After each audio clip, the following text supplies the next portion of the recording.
Welcome to the deep dive. Today we are jumping straight into Sunrise on the Reaping.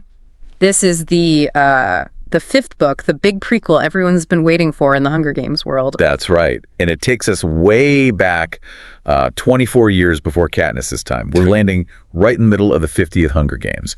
The infamous second quarter quell. Right, the second quarter quell. And that one was different, wasn't it? Profoundly different. Yeah. And brutal. The twist for this quell was we'll double the tributes. Not 24 kids, but 48. 2 boys and 2 girls dragged from every single district. 48. Wow. Yeah, it wasn't just about numbers, it was psychological.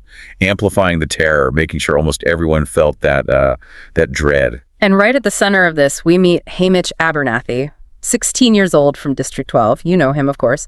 Katniss and Peeta's mentor. Often drunk, yes, but sharp. This is how he got that way. This is his story. Exactly, his origin.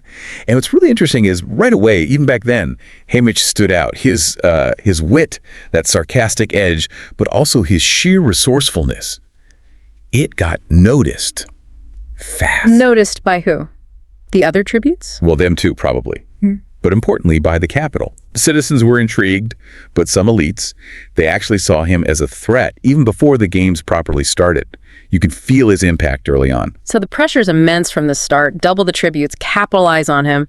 And then there's the arena itself. You mentioned it was brutal. More than just brutal, it mirrored that amplified cruelty. It wasn't just bigger, though it was huge. It was packed, full of hidden horrors, environmental traps that could kill you in an instant, and these awful moral choices. Moral choices. Yes, situations designed specifically to test more than just strength. They wanted to break their spirit, test their psychological limits. So through Haymitch, we get a much deeper look at how the capital really operates, beyond just the force. Absolutely. You feel it more. It's not just oppression. It's this insidious manipulation, the propaganda, the way they turned it all into this twisted entertainment. You see how they try to make the tributes complicit, performers in their own nightmare.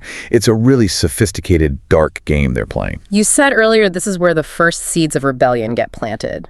Through Haymitch. Can you give an example from the arena? What did he actually do? Okay, yeah. A key moment, and it tells you so much about him, is how he uses the arena's own boundary, the force field. Right, I remember that being mentioned. So instead of just, a straight fight with someone stronger, which he probably couldn't win, he uses his brain. He basically outsmarts the game makers. He uses their deadly toy, the edge of the arena, against his opponent. Lures her into it. So he weaponizes the arena itself. Exactly. It's not just survival. It's like this act of defiance against the whole system, a psychological jab right back at the capital. It can explain so much about the mentor he becomes, why he's so broken but also so effective. Okay, let's unpack this then. What Sunrise on the Reaping really shows us, it sounds like, is the why behind Haymitch. Why the drinking, the emotional distance, the burden he carries. We see glimpses in the later books, but here we get the full picture. His trauma, his anger, that really deep distrust of the capital. It's all laid bare, devastatingly so. And while there are many themes, like the cost of survival, 2 really hit hard. First, there's that profound loss of innocence. Haymitch isn't just fighting, he's forced into these, impossible choices, crossing lines just to stay alive. And the second? The state violence and propaganda. You see the capital not just as brutal, but as master manipulators, twisting this reality TV into total control, making everyone watching complicit. So Haymitch wins, we know that. But the ending, it's not a celebration. Not at all. It's deeply bittersweet. Victory, yes, but at an immense cost. It's scarring. It hammers home the true price of surviving that kind of tyranny. And what's fascinating here is this victory, this whole experience, it fundamentally shapes his entire future relationship with the capital. It completely foreshadows the rebellion, and you finally really understand, why he connects with Katniss the way he does decades later. So what does this all mean for you reading this? Well, maybe think about this.